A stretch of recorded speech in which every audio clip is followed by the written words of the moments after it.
So the purpose of what we're doing today is to explain to those who will be joining us beginning on October the 17th what they can expect. Like, what is it about? How did we even come together, right, to create this work for Charlotte, and like why you got into or how. I really want to know the how you got into the work that you do with Rev Angel. So I'll give you just a little background. You asked how I got involved in the work. It was literally one of the RD5, the Liberatory Path.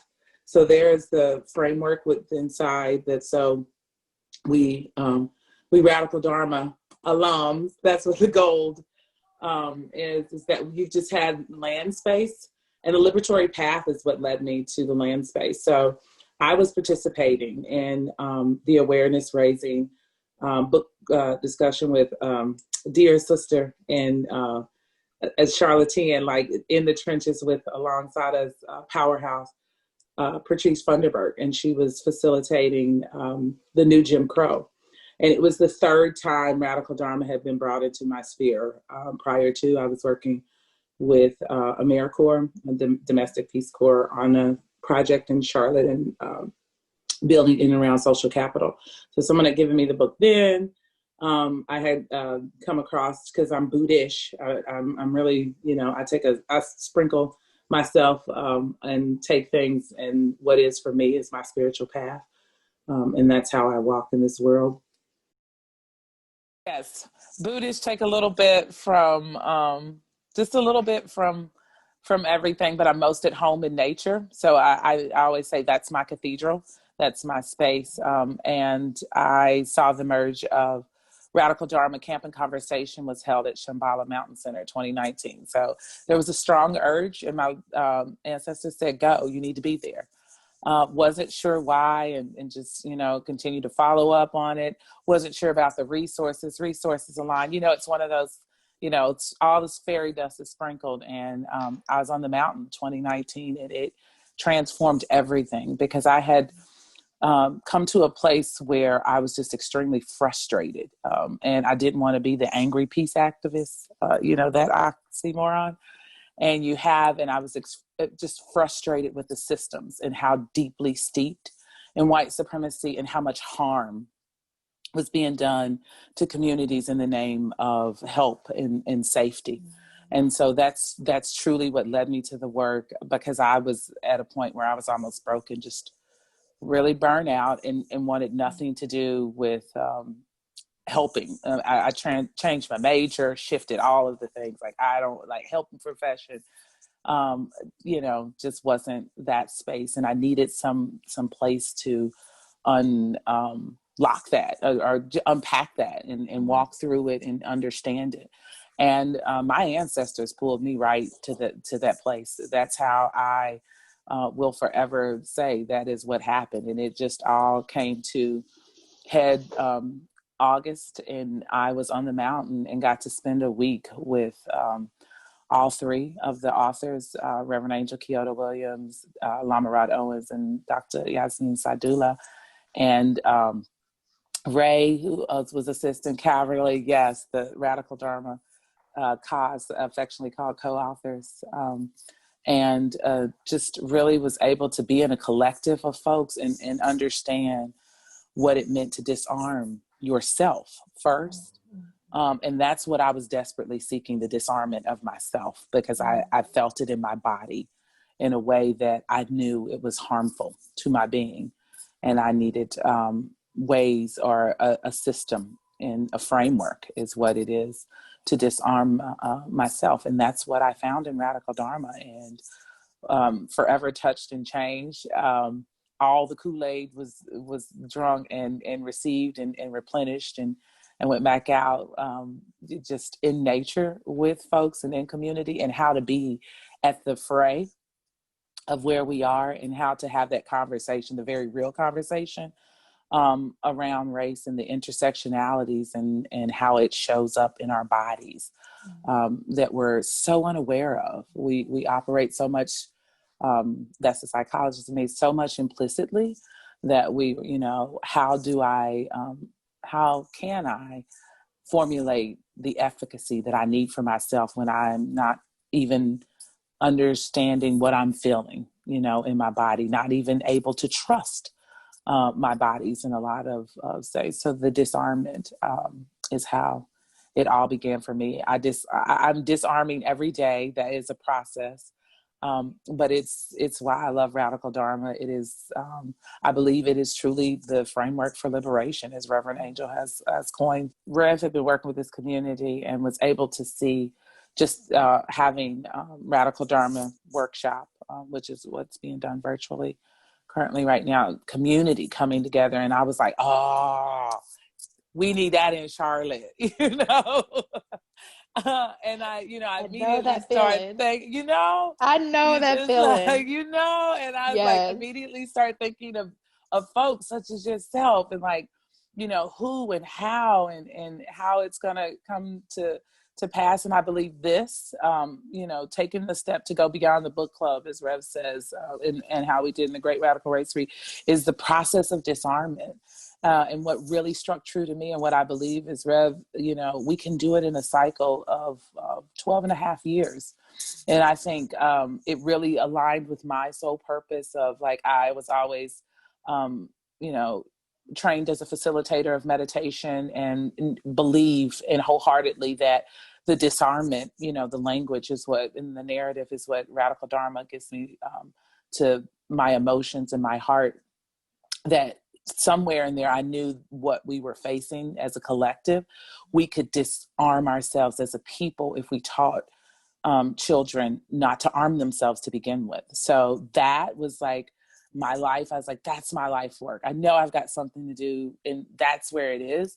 And this is, building the path as I walk, and where they merge. This is the language of how you go about the framework of that disembodiment is why it's so important to me. Like it Yes. is. So Yes. wanting to have it here, I believe this is our start, Jasmine, this is Yeah. the start of it.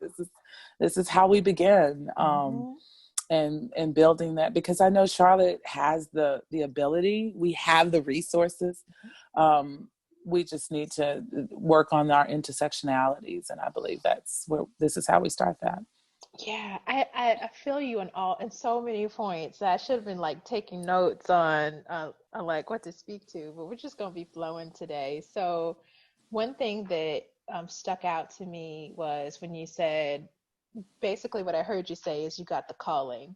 Like when you say, "Oh, we need this in Charlotte," like Mm-hmm. when that thought comes to you, and what it was for me was a meeting Anana Harris Paris at Octavia Rahim's retreat, Mm-hmm. and it was on the mountain. It was on the mountain in Georgia. Something special about those mountains, The I promise land, the you. It's land. yes, yes, that ancestral spirit just be living there. So I was infused with that too. And when she did her presentation on self-care, but it was an embodiment exercise, it was that name was called up because Philando Castile had just been murdered. And it was like, oh God, we need this in Charlotte. This is it. This is it. Right. So I felt you on that Yes. point. And then when you're saying like, and so this is where we begin. There's a concept in yoga, it's Yoga Sutra 1.1, and now begins the yoga. And so we find it to be an iterative process that you can begin yoga at any moment, and now begins, and now begins, and now begins, and it begins with the breath. And so I feel that so much when you were saying, and now we can get to start this work, like this is the place, this is the time. But we've always been doing that. Like it's still a continuation and it's a beginning. So I just love Yes. how you put that together so beautifully. My introduction to Rev, which is a whole Got you. nother Yeah, whole level. nother ball game. My introduction to Rev was at an off the mat workshop in Durham, held in Durham, and it was race trauma and well-being. And I had a cathartic experience at that workshop. And their spirit just infused me at that moment, right? Like what they were talking about, how they presented the information and material. They were just so on point. And I was like, see, that's a whole nother level of yoga that I didn't know existed. And I saw the intersection of race and yoga and self-care, all blended. I felt that then, but I hadn't quite connected it to amplify and activate. So that was one of the catalysts that helped create Amplify and Activate. And so when I finally got the calling again to bring something that aligned the Self-Care Day proclamation I had written, bring together the yoga community that I knew had been harmed, the BIPOC specific yoga community that had been harmed here in Charlotte. And just the energy that needed shifting. Like when you talk about the conscious awareness, like how do we bring the unconscious to the forefront? How do we elicit some of those automatic behaviors and thoughts? How do we disrupt that and bring a new level of consciousness into our being, so that we can all take part in that shift that needs to happen, really for the survival of humanity, because we're killing each other at this point. Right? One of my teachers, Nikki Myers, says that, we're in a spiritual crisis, and Nikki Myers will be at the summit that's coming up in December. She says we're in a spiritual crisis, and yeah, we are killing ourselves, repeating that same old trope of supporting capitalism, white supremacy, and racism. That's a death sentence, right? It always has been. It was not meant for human beings to survive in that system. And so it's time to evolve to a new. And fortunately, we've had sages and wisdom.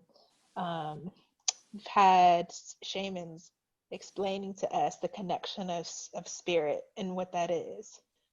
What it is to be embodied. And we have them here with Rev and Lama Rod and Jasmine, right? Like we have them here. It's in the writings. We have practices like yoga, meditation. So we just want to be able to elicit that. And like you said, the same reason I love this book is it's just that. Those practices are the embodied ways of getting to liberation, but you've got to do a holistic approach, right? You've got to do mind, body, in mind and intelligence, mindfulness, and connecting body and spirit. Like it all has to blend together. But it seems like really complicated, abstract work. Like, how are we gonna do that? How do you do that? Listen, you need the frame. That's the perfect segue. Look, it's natural. The ancestors are speaking, because that's the perfect segue. You do it with the RD5, and it's the frame. That is truly what Rev has coined, framework for liberation. Like it's really the contemplative approach. And then you go from contemplative approach to embodied practice. From embodied practice is that liberatory path that I spoke about. That's, the bringing in of the ancestors, and you walk with that. Speaking of the prophetic praxis that comes next, that's the speaking to truth to power now, as it is, that prophetically, and how it's channeled. And then you bring together through that the collective process. So that's what RD, the framework, is, and those are the 5, and that's how you do that. But you do that in collective, and not community, because there's a difference. The collective serves the greater good of the individual. Community serves the greater good of all, the aspects. So the collective is coming together. Time out. I need you to say that again for the people in the back. Put that on repeat. Like, where is the banner, the ticker tape? Say that again and again and again. Please say it. Say it. That collective process. So people often confuse collective and community because they're folks coming together, right? And the collective comes together to serve the greater good of the individual. So it is a collective process where you're there to do your individual labor. So the work and the labor are two different things. The work is understanding, the education, the awareness raising, the peace. The labor is where it meets you in your life and how you take that into where you are. So we often confuse the two. Work happens out in community. Collective process is that labor of knowing what is your work to do and what is not. That's it, and it's unfolding. It's a process, it's nothing that is ever stagnant. I think we often think we get to this point and we don't. But that's what it is. It's understanding that framework, really settling into that contemplative approach. That's the first of the framework. It's like how you slow down, where you slow down, where are you paying attention to, where are you disrupting the tyranny of time? Because all of those are the tools of the disenfranchisement that we have, that is so pervasive through white supremacy, which is capitalism is the engine of white supremacy. So it's that's what's grinding, all of us in this unrealistic reality of perfection, and disbelonging. I say, like we're coming back to the space of belonging. It's by no coincidence that everything is being turned upside down now. Even in research, we have this, I am organizational psychologist by trade and practice. And so just understanding that all of the systems are being turned upside down. Maslow's hierarchy, anyone that's done anything, Psychology 101, food, shelter, clothes. Right. Uh-oh. Wait, time out. God, I hate to interrupt you, but somehow the audio. That's what happens. Getting this flow, and then capitalism just want to interrupt that shit. Listen. They be trying to shut us down. They be trying to. You can't. You cannot, because that's the contemplative approach. We will slow down. That's okay. So it can catch up. So you can catch up. We'll start again. It's all good. Yes. That's the contemplative approach. That is the contemplative approach. It is slowing down enough to allow the flow of what is to come through. So look, and right there, that's the liberatory path. I think the ancestors like, here, we'll just show you what it is. Right. Demonstrated in real time. In real time. I say, thank you, ancestors. Yes. So we were talking about the contemplative approach, which is one of the principles in radical Dharma. Yeah. Yes, and that's the first one that literally is a disruption of the tyranny of time. It's slowing down. It's understanding that praxis and your relationship with the practice of slowing down. So that's what you unpack through that. How we work and move in and out of it, that will be a collective process. Each group shapes and amoebas into something that is unique to the folks that are coming in and the spirits that are present there, but the framework remains the same. So you can take the framework and you can apply it for collective and transformative liberation and individual liberation alike. So that is it. That's what we'll start with, right? That's the beginning for us. That is the beginning. I don't want to give away all of the practices because that could be reserved for people coming in. So what do you think people need to know about what to expect, like in terms of how we're going to flow and how to use the book? Like, can you talk more about that? I like to use the book in a contemplative approach. The way that I walk through it, and it will give enough time and there's space. We have a group in the Liberated Life Network also to literally walk through the book. So purchasing the audio book and setting a timer of 30 minutes a day and moving brings you into the walking is my embodied approach. I truly enjoy, there's something about the education of the mind and the body when you're moving. That happens really well in that. So I think that's a great way to move through the text. Get the audio book, set you a 30-minute timer. You can literally listen to the book in about 2.5 weeks time doing that way. And it allows you to move through it contemplatively. And I will share with you a framework for that also on the Liberated Life Network, but I don't know if we wanted to complicate the process of folks coming in or how we do that. But I think that is a good way to do it. And there's a group that's actually starting that process coming up. So it's a good way to start and chat about with yourself, kind of the chatter of what's coming up for you and how to notice and name how things are landing with you in your body and what that looks like. But you can also sit down and to devour the text in 6.5 hours listening to the audiobook, which is a great thing. For me, Nikki, do you mind if I share the screen real quick? I not at all. understand not complicating. Wait, where is the share screen function? There it is. Not complicating, but I did want to at least provide resource for people who may not be able to join us, because we will start on October the 17th, the 24th, and then the 31st from 10 to 12 will be our time. 10 a.m. to 12 p.m. will be our time together. But I did want to provide resource for people. So this is the Liberated Life Network. And so if you wanted to join on your own, because you might not be able to make I'll call it our Dharma circle of work. The audio is paused. Okay. You came back. I heard you now. Okay.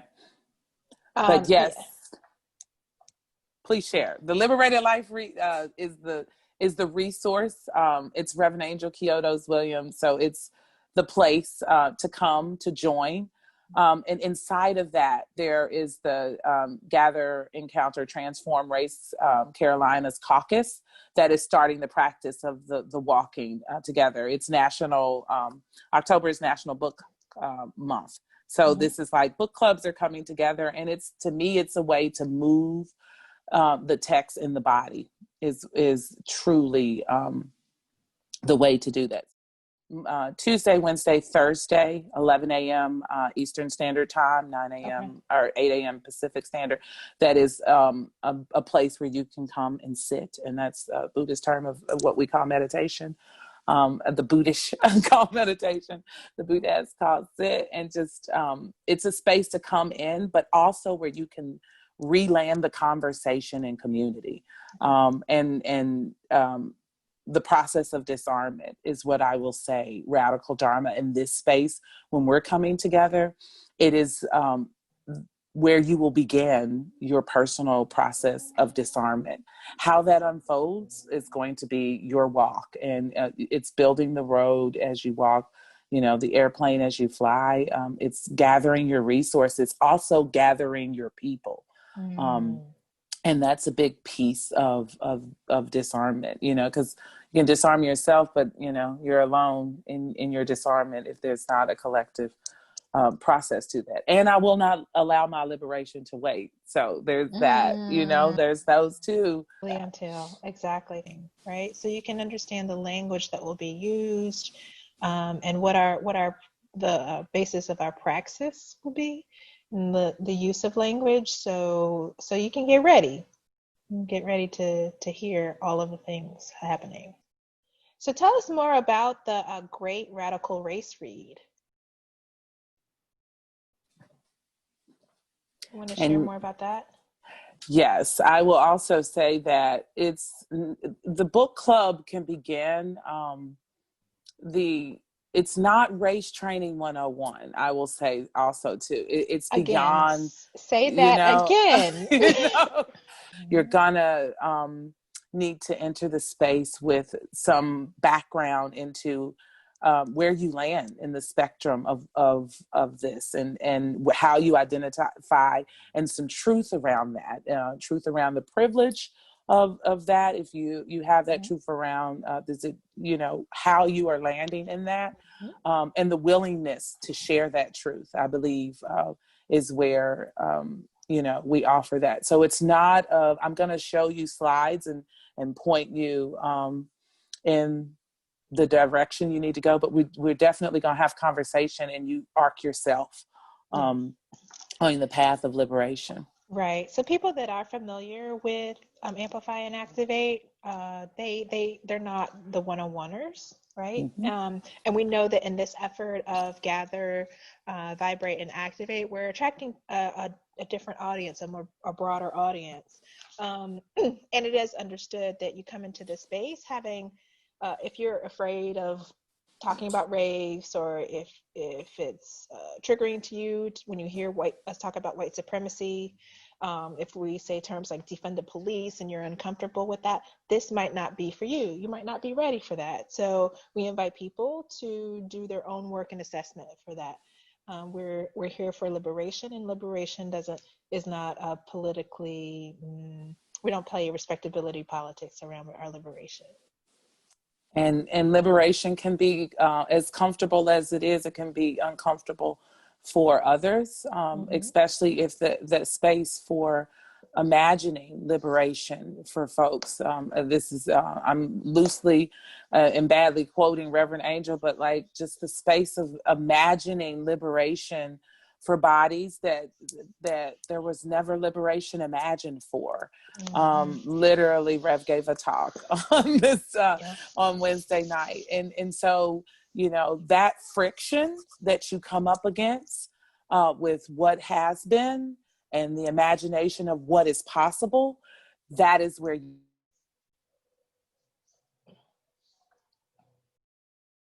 I'm not sure if it's your internet or mine, but I cannot hear you. I promise you, the internet is just trying to say, like, no, you're not gonna do this. You're not gonna do this. But yes, we are. Because guess what? Yes. We're gonna begin again. That's how we do it. We That's just how gonna we do begin it. again. That's what's That gonna is how we be. do it. Yeah. So I think the last I heard was you were badly quoting Rev Angel. Yes.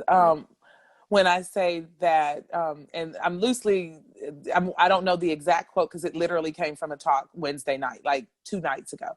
But just the imagination of, where you are and how your privilege really truly lands, and the imagination of life. The work of your hands being the foundation of the work that's being put out into community for others, like so that it is a forward moving, it is a spirit-led work that's being put out from what kind of germinates here. And that's not to say that this is the inception of that work. People come into it having already, but it just kind of it provides that support to just like notch it up a little bit more, right? So I love what you were saying in that, and I'm losing my thought, so I'm just gonna pause over here for a minute. That contemplative approach. Take a breath. There's nothing wrong with it. It excites you. I do it often, and so that's the contemplative approach. There's nothing wrong with slowing down. You can slow down and take that breath that we need when we need to. Yeah, that there's a something else that was coming up in me. It was around the fire. So like I'm a fire sign, a Sagittarius, and so if it weren't for yoga teaching me about the breath and taking the time that I need to calm the embers when I come up against that friction and that fire, like that is my whole life practice. Of like when I'm in the fire, how do I personally, Jasmine, how do I become aware? Like, what are the tools that I can rely on when I'm in the fire to remember in the moment that I have choices, to default to my old ways of being and what I was taught, what I was socialized to do, which is, let's say, in times of conflict, I tend to shut down because of my own history and circumstances. My approach has always been to shut down. The other way I was socialized was to go the fuck off, Mm-hmm. right? So for me, my adult practice, my awareness practice is in the in between. That it's not an either or, but there is subtlety and choice in the in between. So my practice is when I'm coming up in the moment and the fire is present. What am I choosing then? Do I even know I'm in the fire? How do I know that? So I lean into my yoga as a practice to recognize in my body what I'm feeling. And the more that I can connect in my yoga practice, this is it. This is the fire. This is what your body feels like in the fire. When you're in the Mm-hmm. fire, this is what it feels like. Your heart starts racing. I'm gonna say I. My heart starts racing. My palms get sweaty. My throat starts to close up, right? Like I can feel the physiological effects of what it is that I'm in the fire. So that when I'm in my daily life and I'm confronted with that, there's an awareness, uh-oh, it's fire. Mm-hmm. That's not to say that fire is always negative. Fire is fire. It is what it is, and it's for It me to is what it is. decide. It's for me to decide what is the next best choice that I can make for myself. And it's about the awareness, the contemplative practice to stay in the space that I'm choosing. So really a lot of this work is about just conscious choice. We're not taught how to do that. We're not taught to connect what it is that we're feeling in our bodies, name what we're feeling, and then contemplate that we have Mm-hmm. choices. Contemplate that we have choices that lead to consequences, right? And oftentimes, I'll put myself in a situation where I want to look for blame or an excuse to not take responsibility that I made a choice that just did Mm-hmm. not land in a way that I wish it had landed. And so it's really back on me to evaluate how to elicit conscious choice when I'm in the fire to make the best choice that is aligned with who I am. It's hard. It's very hard. And I think the fire, we've gotten really good at what you're describing as understanding the fire, like when the fire erupts. Like we're great at sensing wildfires. We're not so good at the subtlety, that subtle burn that leads up to the wildfire that is so much more toxic and erodes at your efficacy and your resilience and your advocacy for yourself. And it also numbs you to even feeling your own body. We are not that social norm of socializing us to stay in the subtle burn is the reason why we don't notice the fire until it's on, like literally the land is showing us. Like we have ignored the subtle burn of humanity that the land is responding to the fire, like the eruptions. So I believe that that's what this space and these spaces that are coming around the nation. And there's nothing like amplify and activate, but there's spaces similar to amplify and activate that are holding these, that are truly carving out and holding the spaces that where we question everything, because we haven't really been in that space of questioning, because we don't want to feel. We rip the Band-Aid off, and then I want the pain to stop. Whatever's going to make the bleeding stop, and understanding that sometimes the wound needs to bleed so it can cauterize and so it can heal, so the air can get in the way that it needs to be. And I think we're letting the air in. And so it's going to go to the spaces that it needs to, and helping folks to recognize the subtle burn, and disarming in the subtle burn, because I believe we're arcing at that place where it's like so much focus has been on, upping the emotional awareness around the wildfire, you know, the erupting burn, that we forget about the subtle burn that's causing so much more damage every day, the microaggressions, you know, that we start with within ourselves. You know, each and every one of us, no matter what color, quote unquote, your flesh is, what hue that you are underneath, we are all steeped in this system that is inherently designed to teach you to disobey the intelligence of your own body. Ooh. Ooh, yes. You know? Ooh, yes. And that's what this is about. That's what this space is about, is reintroducing you to the intelligence of yourself. Because you have the answers. You are a roadmap. But we've set up these systems of numbing, and these posts, you know, of lashings, of it's out, you know, of where, you know, there's no space of belonging and kinship. You know, it's competition and, you know, association, and that's individualism. You know, that's where we are. Pull yourself up by your bootstraps mentality. So there's something you were saying about those practices that that yoga has cultivated for me to be in the knowing and awareness of those hot spots, and also repair work is important. So when I name Dr. Gail Parker as someone who has come to the forefront with her book about restorative yoga, helping to heal the spaces, like heal the race-based trauma. She has really codified for us how we as BIPOC, as, you know, ethnic peoples can heal from the system that was designed for harm. And it's in the subtleties. Something that I learned taking her training was how hard it is to find comfort. Or for me, I'm going to speak for me.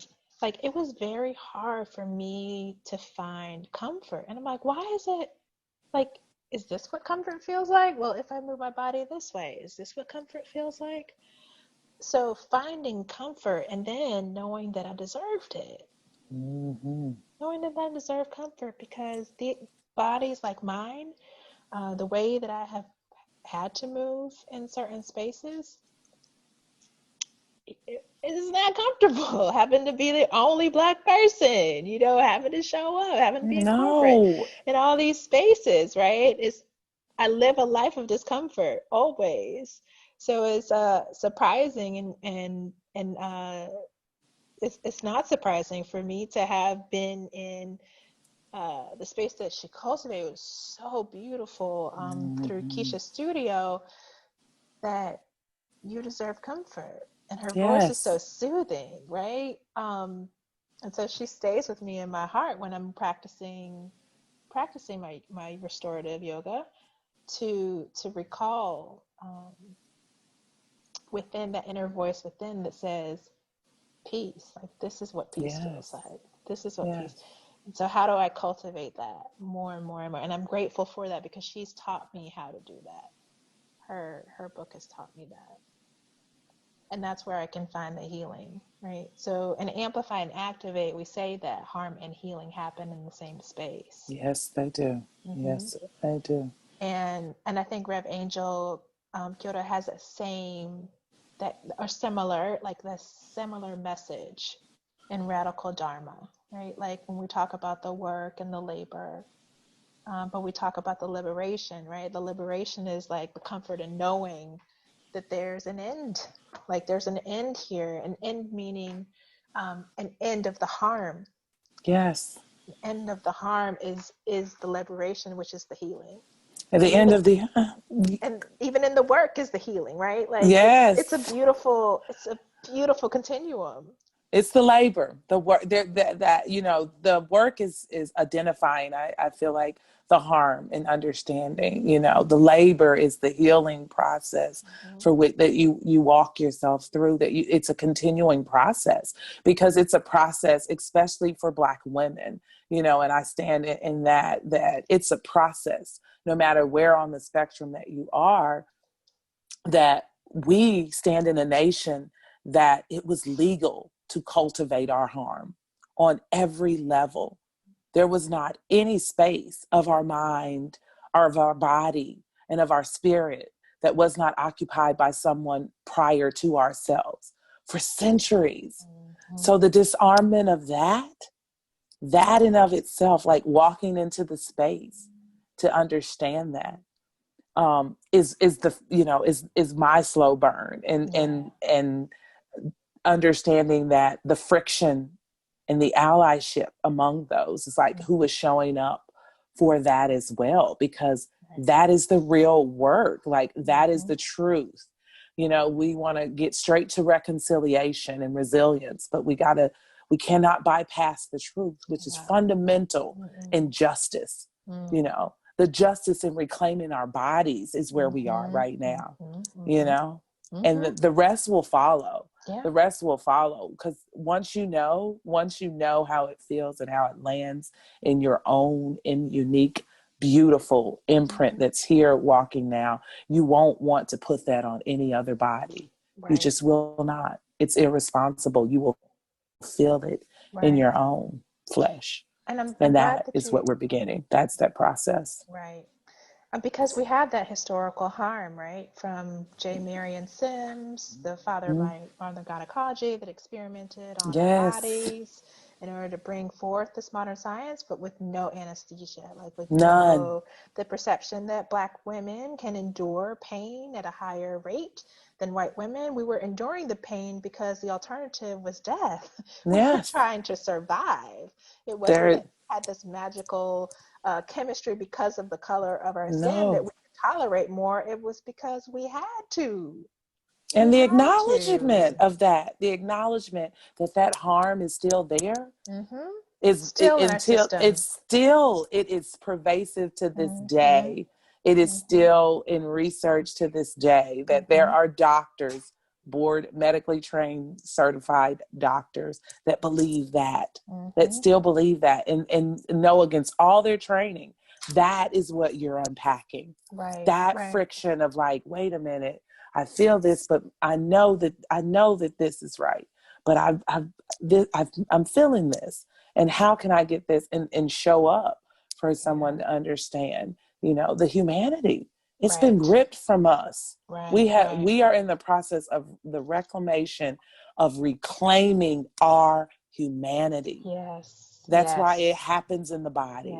That's why you have to start with the body, because you cannot, we cannot skip over the fact that there was a stripping of our humanity, a concerted, systemic, and it is still present to this day, And that's why we named that there are different works that happened when white folks and Black folks, when we put it in a white-Black paradigm and amplify and activate, because we still can't get past that, right?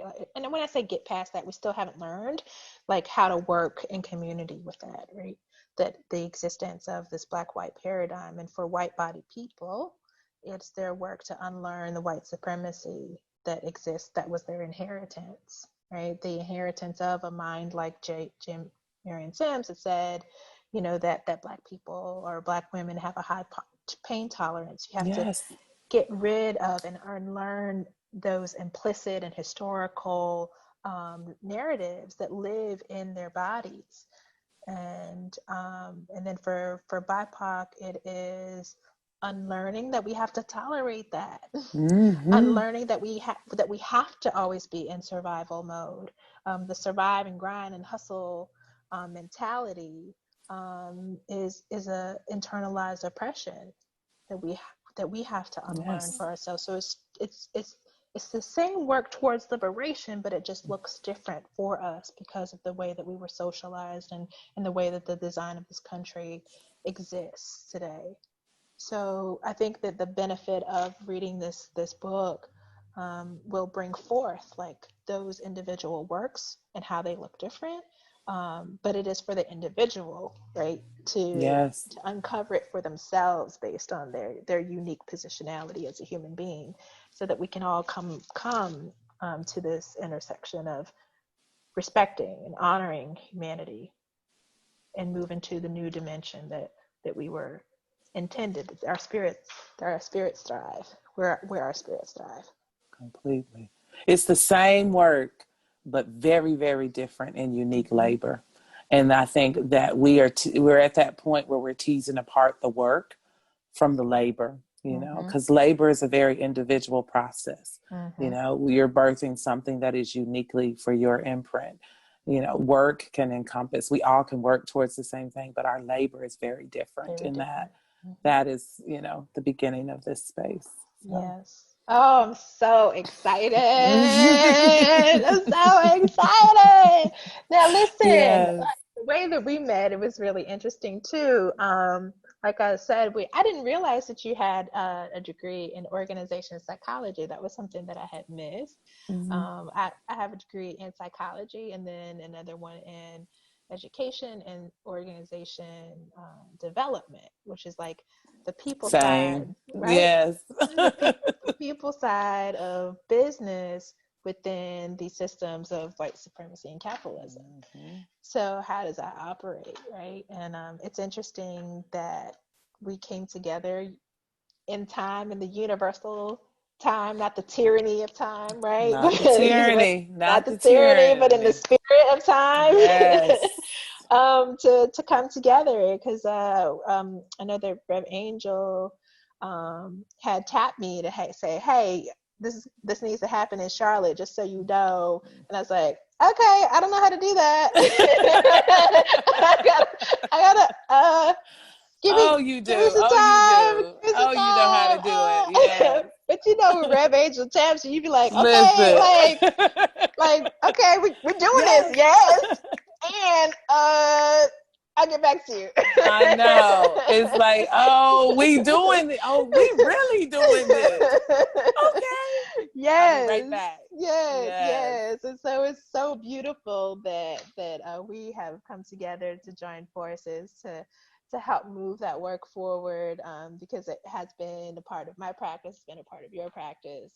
And so to see the joining of the two networks coming together, Charlotte ain't ready. No, but we gonna get them ready. Charlotte ain't ready, but we got a space to help you get yourself ready.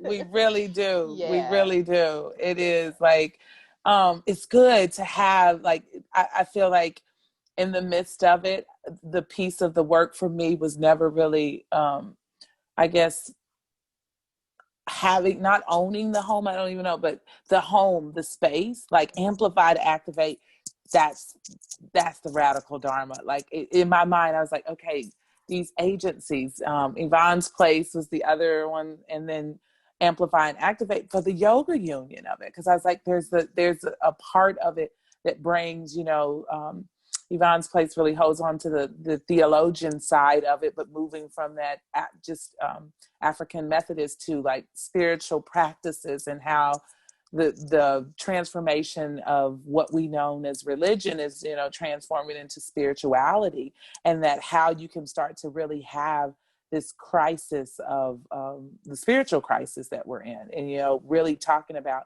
the conscious effort in moving that forward. Yeah. So I feel like amplify and activate is the home. Like it's the place for charlatans to return to. It is the space that helps to say, this is where this work is taking place. And in the way that I've worked in the world for the last 20 years, I've went in to do the trainings, and, and I've come home and I'm like, I've seen how the work takes place out in the wild, as we like to call it, in RD. And I was like, you just have all of the elements, amplify and activate. It's not just the physical space. It is the human space. It's the ancestral coming together. That Charlotte's just not ready. They're really not. Like, it's just not. Like you said, we're going to get them ready. There's been people who knew about Amplify when we first came out 4 years ago when we started this work. And they were frankly like scared of the work. They were like, what is that? What's going on? I've had people say, Jasmine, your tone has changed. Do you not like white people anymore? I'm like, no, boo-boo. I'm the same person. Don't get it twisted. I'm the very same person. Yeah.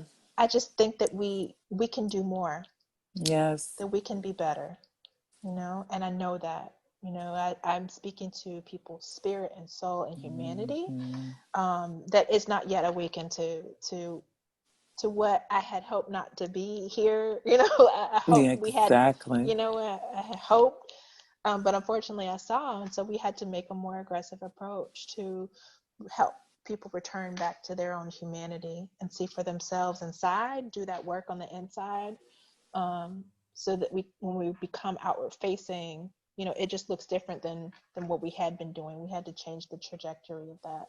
Yes. So now, 4 years later, people are shifted. Let's say that.